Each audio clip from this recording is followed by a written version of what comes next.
Welcome to Because It's Not There. This is going to be a series of conversations about climbing theory. And we're going to be talking today about what climbing theory is and might be. My name is Nicola Masciandaro. I'm a professor of English and a specialist in medieval literature at Brooklyn College. And the other gentleman, Earle. I'm a professor of English at the University of British Columbia. And yeah, we started climbing together, basically. I mean, I think we started climbing independently of each other, but I know meeting you was like a big impetus for me getting into climbing, like, I don't know how many years ago, but I know it was about 14 or 15. Quite a few years, back in the 80s. We were both in high school. So yes, Bo and I have been climbing together off and on for a long time and talking about climbing for a while, and for a long time playing around with the idea of doing some sort of more formal conversation or intellectual experiment with climbing. And we've each written a little bit about climbing, but not too seriously. So we're looking forward to this, this new project to see what we can come up with. And our channel is unofficially sponsored by not Sportiva, but by my pair of Sportivas, my specific pair of Sportivas, which happen to be the theory model. And once I put these shoes on, I just knew that climbing theory had to happen. Sportiva is already almost beating me to it. But we have to step in and talk about the Sportiva theory in order to try to get a handle on what climbing theory. In order to be worthy of your shoes, I think. To be worthy of the shoe, yeah. So let's take a look at the theory for a second. This is it, with the word theory prominently displayed on this strap. And I'm particularly interested in this first sentence and how it might after you got over the price. 190 yeah. for theory. That's a pricey theory, exactly. But it says extreme sensitivity combined with high dynamism allows the theory to have unprecedented petty dexterity and reactivity on holds. Petty dexterity, a slight misspelling there. What do you think about that, Bo? What do you think about that as an expression of climbing theory? Well, that's quite an intense sentence. You know, it's really packed with, high octane vocabulary, rich vocabulary. I'm just really intrigued by the idea of theory. I mean, climbing is so physical, so sensual, so, it is characterized by all these words: sensitivity, dexterity, dynamism. But theory seems like the opposite of that. And so I'm really curious about the appeal, the branding, like what's the pitch that theory is making to us? Yeah, well, it seems that the pitch has to do with touch and feel, and a kind of intelligence, petty dexterity, a kind of handedness or chirality or something that can work through the foot. And there is which for me also brings up, different notions of ways of understanding the relationship between thinking and the body. And this combination of sensitivity and power, I think, speaks to the speculative in some ways, like the idea of a theoretical vision, power vision as the ground of a physical power, sort of an animal power. Do you think these shoes are a little bit speaking to the new, like, more parkour style in bouldering, gym bouldering? Is it sort of that end of the climbing spectrum that maybe would that those kind of climbers most be appealed to this kind of shoe? Well, they say they're targeting comp style climbers, so maybe you do need more sensitivity on. Yeah, maybe that's what the petty for dexterity is about. running across volumes. Yeah. But I think they're kind of a throwback to the old minimalist slipper. I mean, they kind of appeal to that idea of a shoe that doesn't get in the way of your foot as an anatomical, tool. Yeah, and it, as the ad suggests, it's not just that it doesn't get in the way, it like enhances it. It's almost like a prosthetic improvement, right? When I first put them on, I thought, wow, these are really thin and they're not going to last very long. And should I spend $200 on a shoe that's like so minimalist? I wanted to get my money's worth on some equipment, but after I climbed on them with a little while, they climb really well, and they also inspired me to theorize climbing simultaneously. Yeah, well, they were the only shoes. You sent me a text about how much you like those shoes. I've never gotten a text about a pair of shoes before, so that's not to endorse Sportiva, but your particular pair of Sportiva. Yeah, it's my pair is our sponsor specifically.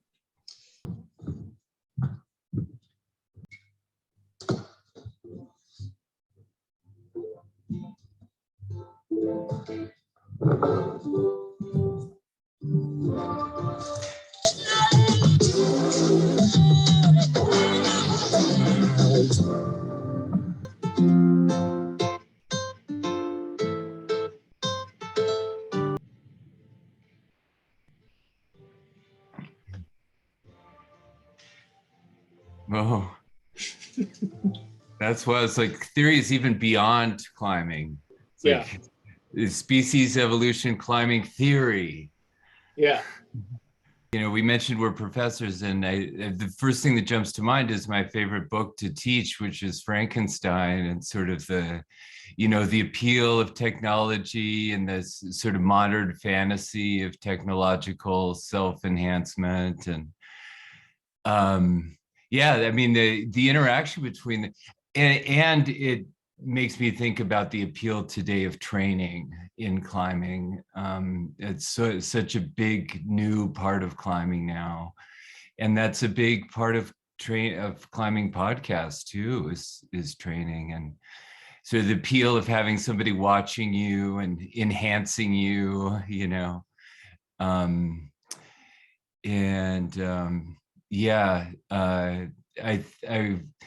I imagine that's part of the idea behind theory, is that there's kind of maximal personal optimization is part of the promise. But yeah, it's quite high tech. I mean, like thinking back to what appealed to me when I was first getting into climbing, it was kind of the opposite. It had a lot to do with wilderness and adventure, and it's pretty striking.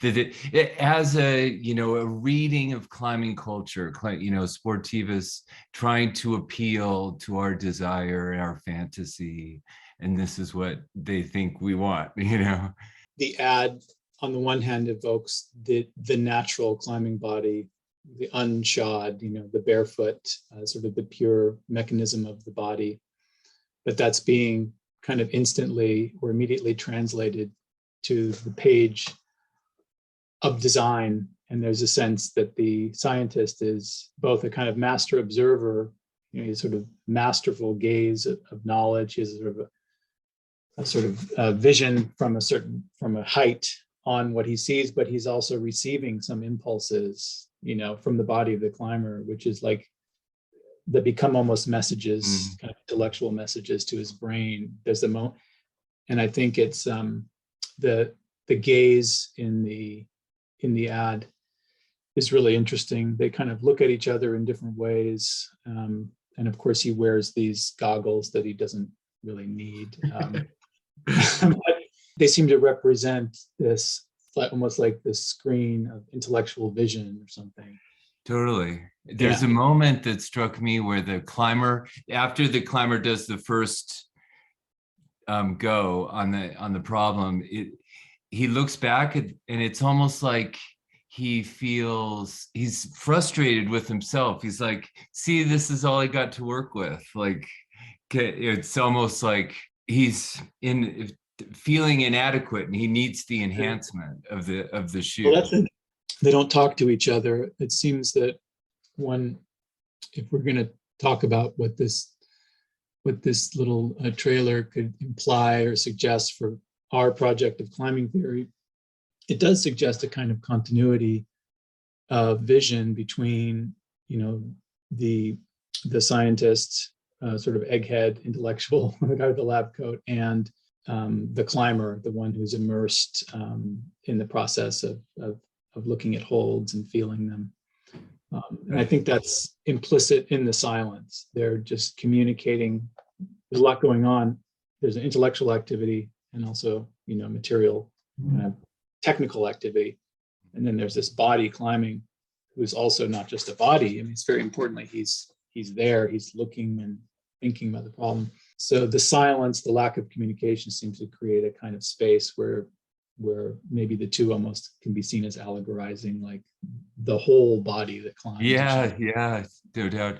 And when you said it's not just a body, I thought you were going to say it's a really, rad body. Like he's a really badass climber. Like he's not just anybody, but, he looks like a totally elite climber. A spoof on Frankenstein is the Rocky Horror Picture Show.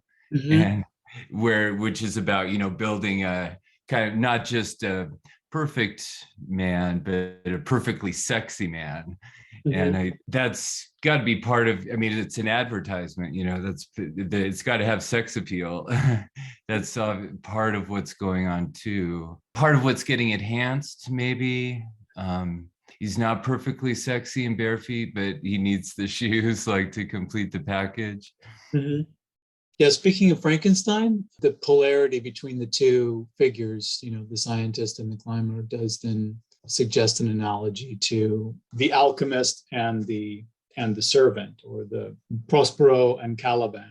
There's always that sort of dyad that we see in the context of alchemy, in the context of a kind of renegade science, or sort of avant-garde science. There's the laborer, there's the body, and then there's the one who knows, right? There's master slave. But here, I guess there's a kind of parity. There's this expertise, which is not the climber, that stands behind the climber, but is also, I don't know. I'm interested in the tension between the two, in a way that there's a hierarchy, but there's also not a hierarchy, because it seems like about ennobling the one who is in the role of the servant, the one who is a body.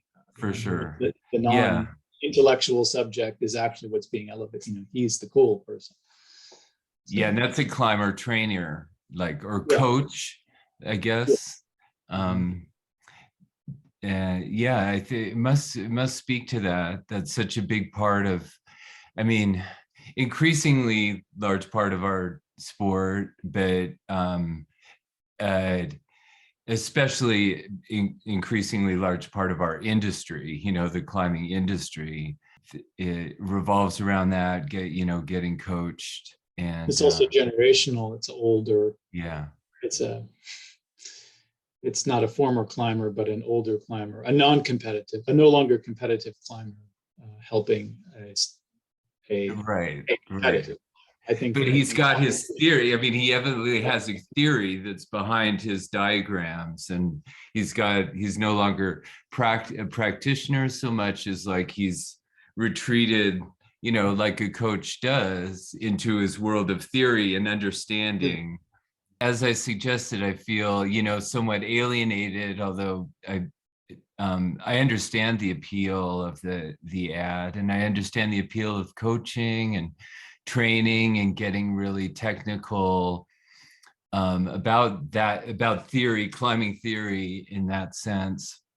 but for me, one of the motives for doing this podcast is that I feel like what precipitated my love and investment for climbing has to do with theory. It has to do with theory in the sense of thinking divorced from practice.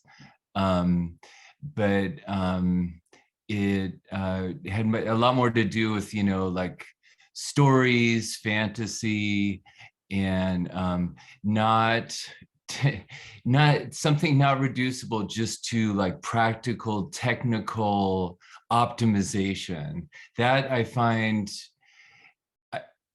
pervasive in the rest of my life. What appealed to me about climbing was that it sparked my fantasy, and hearing climbing stories, reading climbing literature.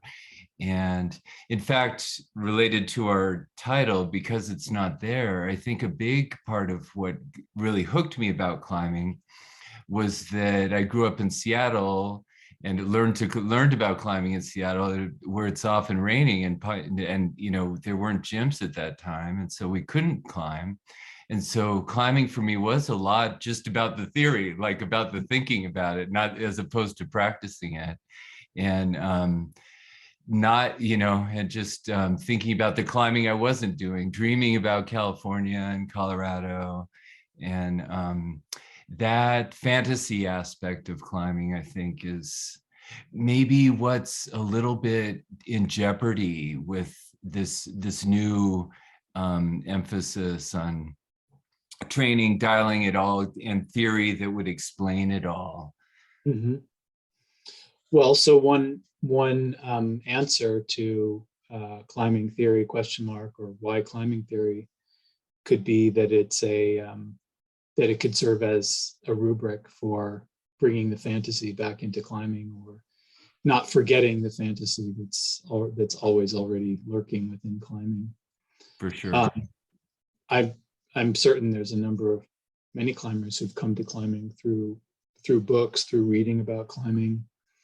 I feel like I learned how to climb by just obsessively reading the book Learn to Rock Climb.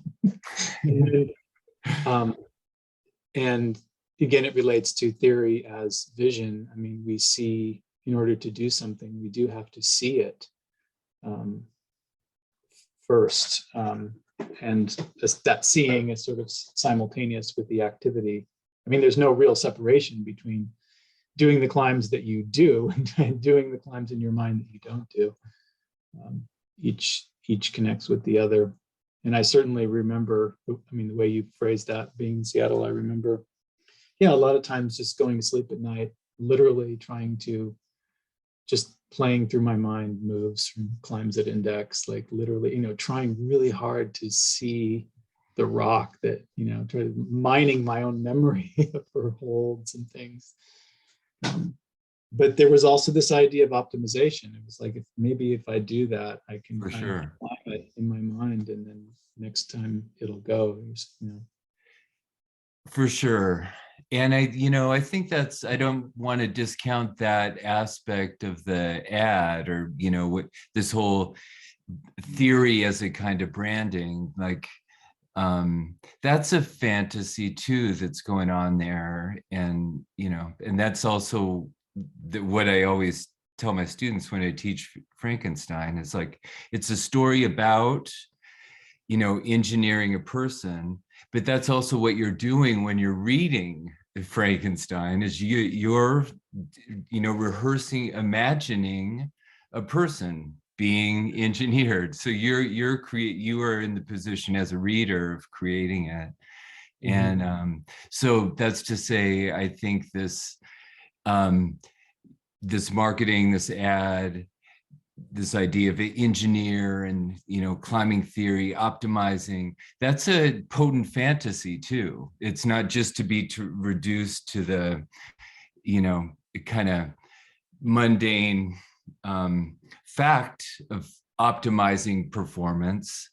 There's something, inspiring and fantasy sparking about, dreaming about that, and kind of magical thinking too. Right. Like their shoes are really, well, they're just climbing shoes, but theory in them. Right. They've been dipped in theory. So the word theory refers to vision, and it means basically contemplative vision. But going back to Greek philosophy, at least, it's associated with the idea of ascent. So there's this correlation between gaining vision or increasing vision, or growing in vision, developing one's vision, and acquiring height. It's very important for monasticism, and this idea of a withdrawal from the world, often to a mountainous region that also gives you a physical, view. I was rereading Plato's allegory of the cave, and there's also, the cave is also about not just exiting the cave, but climbing out or being dragged out of the cave. But it's a steep, ascent into the light. And there's lots of other examples, all the way up through the Middle Ages to Dante, Petrarch. There's this privileging of a relationship between climbing and vision, right? And in some ways, I think modern climbing, it carries that with it, but it's kind of inverted in the sense that it prioritizes the external climbing as a means to the internal, or just sort of drags with it this older idea of theory as a contemplative ascent. That's just something I feel that is always there. Climbing theory could just be the name for this kind of blind spot of climbing, or this sort of blind vision that's always happening within climbing.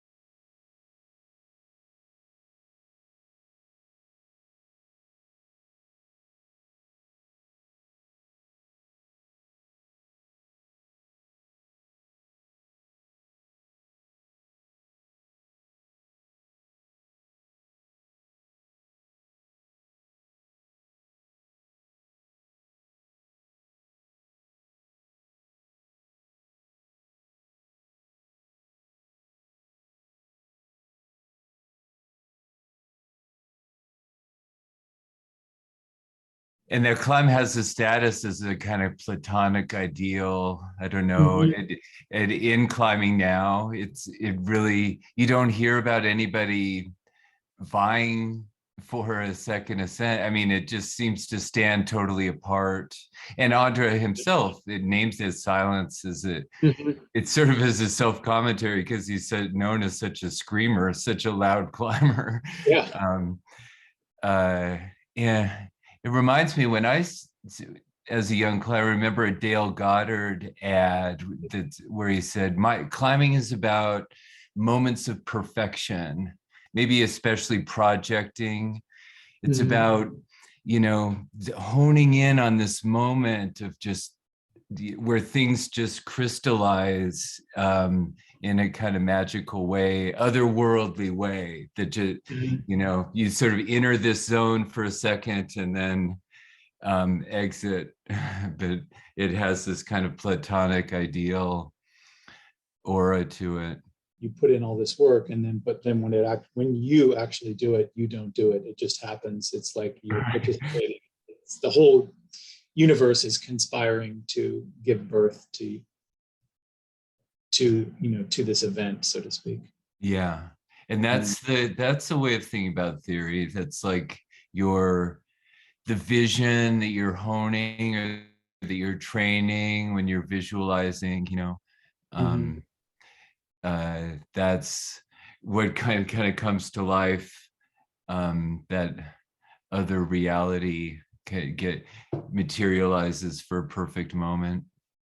The part that interests me is the intersection, like climbing as theory, theory as climbing. Right. Not, one before the other or of no doubt. Yeah, well, I mean, I'm really struck. I think as my physical capabilities go down as I age, I'm struck how much this visualization that we're talking about is so crucial to my climbing. I think I'm so much more aware than I used to be about um, visualizing my movement as I make it, like seeing myself, being sort of anticipating my movements in my head, seeing myself succeed, how that is such a huge part of climbing. I think I didn't know that for a lot. I think maybe I don't know how it is for other people, but maybe when you're kind of on your upward learning curve, you're propelled by your physical improvement. You don't really need, it's just automatically there. And maybe you need to hone the theory side more when the physical is less there. But to me, that really indicates that dialectical back and forth, that climbing, it's the body following the mind, the body kind of preparing the mind to be able to see yourself up climbs. Mhm. Yeah, I just to reiterate, I think for me, fantasy and storytelling and sort of the tradition and subculture of climbing, the sense of like admiration for heroic climbers and heroic climbs, that's a huge part for me of stoking that vision and that interplay of body and mind that I matters a lot to me, and I'm concerned maybe getting marginalized in the more kind of technological, self-optimizing attitude of a lot of climbing culture now. Yeah, so there's different definitions of climbing that we all kind of inhabit. There's one that's about this result or accomplishment or something that can be tangibly marked. There's another sense of climbing as an experience. Oh, that was like, that can be evaluated, like it can be really cool, really amazing. That's tied up, I guess, with sort of some sort of sublime or affective kind of connection. And then I guess maybe there's another definition, which is just climbing as practice. It's just what I do. It's I think for me, when I was beginning climbing, I felt like I was climbing, and I was going to climb, like you say, this the grade, and then eventually I would achieve some sort of summit or something. And now I think my feeling of climbing is just like, it's just fun. I just feel happy climbing. Climbs can be spectacular for lots of different reasons, but fundamentally the essence of the thing is just, I feel happy doing it. It just is what it is. I mean, it is itself. It's not in these measures or other ways of evaluating it, which are also helpful, just sort of point back to that immediate thing of the act of climbing, which is hard to express without just being totally tautological. Right. Yeah. But I think that's really important to remember. I think that's the risk that I don't know, the self-improvement attitude, the risk you run into that I hear a lot of people express is like not failure so much as the emptiness of success. Like when you succeed, when you get what you've been dreaming, when you send your project or whatever, that isn't as fulfilling, or chasing numbers is not as fulfilling and objective as it might seem. And so that's why I think it's really important to bear in mind that what you really want to foster is the fantasy itself. It's sort of like, speaking of theory or reaching the summit, that what's interesting about climbing to the summit is the summit's really clear at a distance, but when you get closer and closer to the summit, it becomes less and less tangible. And I think that's very instructive about what you were saying, that, you know, what we want is to keep fostering visions or goals, not necessarily to achieve them, but to just keep the ball rolling. I like the way you said that.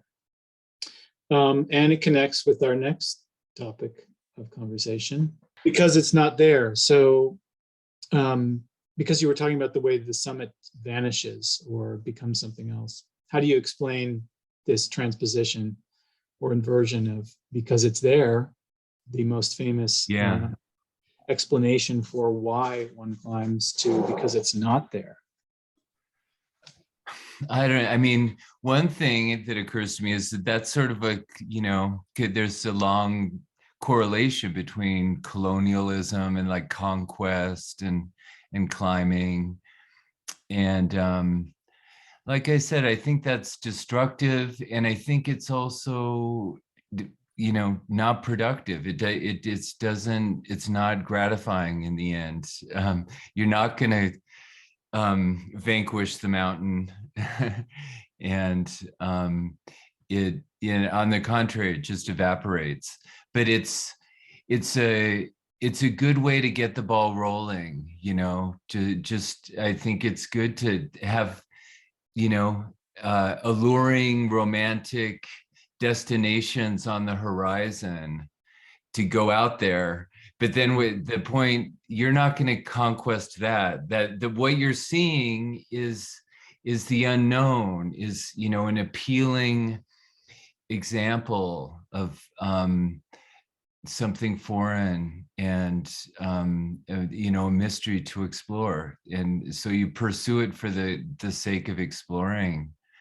But you just kill that if you think you vanquished it, you know, that alluring mystery. Because it's not there. One way of understanding that phrase is a kind of revision of this previous ideology, say, perspective of climbing as the object of climbing as this conquest of this territory, planting the flag at the summit. Mm-hmm. So, which then has different levels of meaning, from something it was never there, it was all in your mind or something, mm-hmm. like that, to just a kind of even more fundamental ontological problem of what is a mountain? Is a mountain something that actually exists? And if so, where does it exist? What constitutes the being of a mountain? Mm-hmm. Which even geologically, I think it's very interesting, given that mountains are in motion and they're just these big kind of decaying masses. It seems like there's two different, at least two primary ways of reading that answer, you know, because it's there, because it's not there. One is that it's a non-answer. So it's just because it's there is a way of answering the question without answering it. And that's a way of expressing the tautology of life. You know, life lives for itself, or the whylessness, to use a phrase from Meister Eckhart. I live because I live, I act because I act, I climb because I climb, which is also a kind of ultimate meaning if we think of also the ways in which, you know, whylessness and purposelessness or the good have been defined as the good is its own object, virtue is its own goal. It's kind of consistent with the theory ad, the wordlessness of the theory ad, you know? It's like unspoken. What are we even doing here? It's all implicit. There is this optimization, but it's just taking place in this kind of interface of inspiration. You know, the other meaning of because it's there, I guess, and because it's not there, has to do with presence. It has to do with there-ness, about what we can and what counts as presence. So for me, like another set of meanings have to do with just the phenomenology of climbing. Routes are things that don't really exist. Climbs are, you know, has to do also just with the evanescence of experience. Handholds are not really handholds. They're just momentary, you know, little things, moments of touch to get you somewhere, what do you think about that? What do you think about the absences or the things that are, Yeah. I mean, an absence is not a total absence because there is something that's not there. I'm just Right. curious your thoughts about how because it's not there registers not just this ideological thing, but this kind of phenomenological thing about what it's actually like to climb. Yeah. Well, it makes me think of the romance of guidebooks and like topos of climbs, and how appealing they are for feeding your fantasy, but how utterly totally fictional they are at the same time. I mean, that's such a crucial part of climbing, I think, is like imagining looking at the topo and then throwing yourself onto the route, and it's just like this whole other world opens up of the reality of the thing, replacing this very intricately stitched together, template that you've imagined. I love that back and forth. I think it teaches us a lot about life, I mean, climbing is it's almost a cliche. It's such a metaphor for life, living.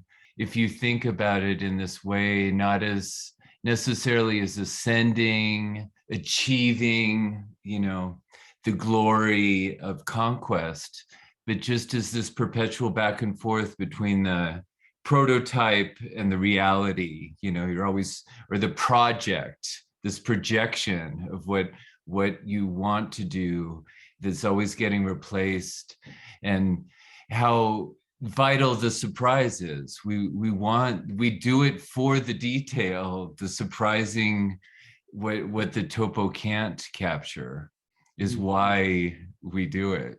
Right. You also, you take the topo with you on a long route, and you're actually existing in this space in between your perceptions, what you see, what your five senses, give you, and what you feel with your body, and this plan, this route that you're trying to follow. It's not that one disappears and then the other. I mean, that there's a kind of oscillation between this theoretical, even if it's very practical theoretical, it's not maybe a contemplative theoretical vision, but this very kind of practical intellectual gaze about, where you're going or where the route's going.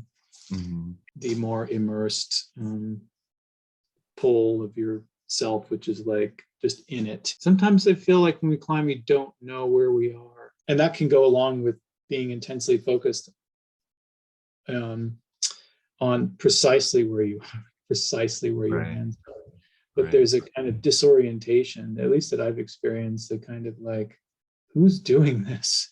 And I feel like sometimes you climb really well in the state of almost like a disorientation of just like, not necessarily watching yourself climb, like some people say, like out of body experience, but just sort of like climbing. it just climbs, like it climbs. Yeah. But what you were saying about the topo kind of helped me give definition to that, because I feel like your mind is actually going in and out of this. There's this route and this climbing, Yeah, and that's another example of that dialectic between theory and practice, because I feel like that's what we want in a way, is that moment, kind of your body taking over, your intuition, and just being in the moment, acting spontaneously. So that's the theory we're kind of chasing with our practice, but with achieving it means kind of losing our mind, So it's inherently paradoxical. That's what really strikes me about climbing theory, and what's good about it, I think, has a lot to do with kind of what's crazy and inexplicable about it. I mean, I guess that goes back to that, just like climbing is what we do. There is no why. I mean, I think that is a real deep truth, that it's ingrained in us in a really primal way. Yeah, speaking of going back to the ad, which says climbing species evolution, something. Right. It's evoking this idea, however vaguely, that the modern technical, shoe design science is actually participating in something like a biological evolution of the species, which is an amazing Yeah. claim. But then at the same time, how could it not be? That could be another topic for another day, the evolution. Yeah, and I think of culture. Climbing now is really involved in politics and trying to be culturally progressive, Mhm. in terms of the environment, marginalized communities. Um, I think a lot of people think about adventure sports as, Mhm. bringing out uh, values, that progressive values and concern, community. Um, If that's the case, if climbing, it seems that climbing is becoming more human and socialized, more humans. It's for us and by us. It's a kind of anthropocentric for sure, especially in the gym. human world. But I think a lot of people see it as like transmitting concern for the environment. It makes me think again of Petrarch as the so-called first modern subject and the birth of historical consciousness. But in the case of Petrarch, it's so much more paradoxical in the sense that to have historical consciousness, to be aware of yourself as a subject of history, has to do with this also feeling of out of place, not having, being born too late, not being identifying with another time, and therefore sort of generating this gap, this depth, which haunts you all the time, because you're always striving for this thing that comes to you from tradition, but it's no longer yours to possess. You're sort of always climbing the wrong mountain. The more and more gym culture becomes a space unto itself, which I think is really beautiful and awesome in so many ways, but it also becomes more and more surreal. Like, this is all we're climbing, but it's also all about climbing. There's this other world of climbing that exists outside the space. Mhm. So it's a kind of weird double reality. But Yeah, I think that idea of paying homage to the past really resonates with me. I think thinking about climbing, we're trying to live up to, emulate heroes of the past. That's definitely a big part of, I think, the appeal for me. You still feel that? Yeah, I think so, in the sense that I think climbers that I've admired are examples to me of living a good life, full life, inspired life. Mhm. To say they demonstrate things more than I could articulate or explain, that I feel like just trying to emulate them adds to my life in ways that I wouldn't be able to just, put into a practical plan. I don't know if that's how much that translates into the gym. I mean, one thing that strikes me is that this climbing coming into the Olympics has obviously elevated the level of climbing outside in a really striking way. So there's something really heroic going on there, like inside in the gym. It doesn't have the romance to me, though, of the wilderness, like just going outside. And the weather, I think being out in the weather, that's such a big part of sort of feeling in the moment. Mhm. And that experience of spontaneity we were talking about. For me, it's like bouldering, like hard bouldering videos can capture that element of spontaneity and wonder, and also being outdoors, or being kind of nowhere too, kind of being in the middle of a forest by yourself, Mm-hmm. and quixotically, working, struggling, wrestling with this boulder until this like weird thing happens when you send it, and you're I know. like, there's no one there to see it, but it's like this kind of primal scream or something that happens, like this, like. And I always think of all the unseen footage, there's there, you see the send footage, but then there's all this footage of all the nonsense.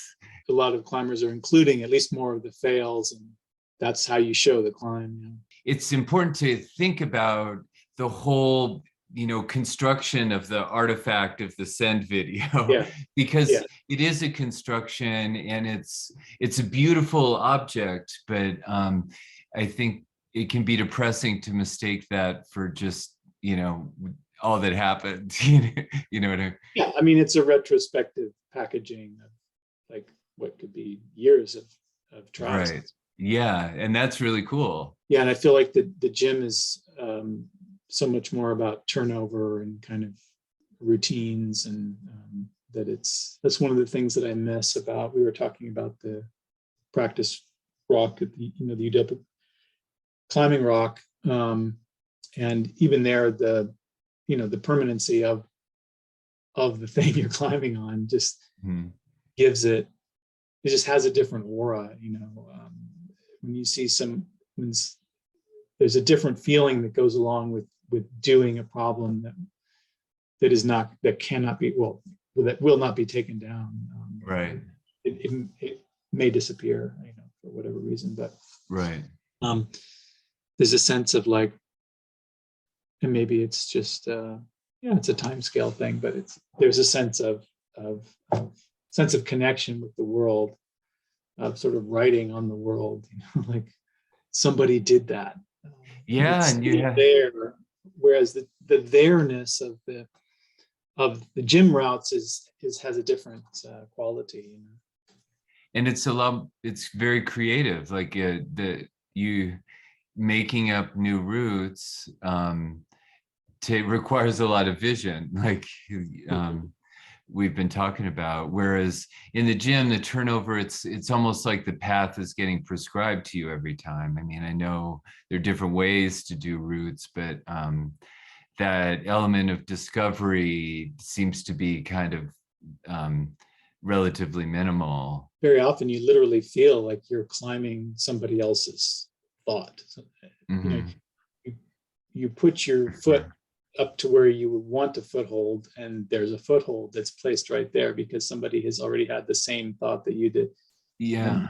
So kind of connect the dots. I think it does fundamentally alter what I'm talking about with this presence absence thing. You're stepping on steps that have been carved. Well, hence the appetite for theory. People are hungry for for what's not there, because they're so used to just getting told how to climb. That's the appeal. So maybe climbing theory could be like this kind of secret way of transmuting the plastic back into stone. That's what's so amazing about that practice rock, is that it's still climbable. I mean the plastic, it just doesn't last. It's either they take it down, they change the route, or it gets super polished. The way the rock, the UW practice rock, or rocks in general outside, just keep appealing to your imagination to create new things is really cool. Nice. Whoa, that's old school, going by the shoes. Yeah, there's some kind of magical concrete that doesn't polish, has kept incredible texture. Thank you for listening to Because It's Not There, the first in a series of climbing conversations. Next episode, who knows? Who knows? We'll think about it. We will find out. In the meantime, enjoy your climbing. Enjoy your thinking about climbing. Yes.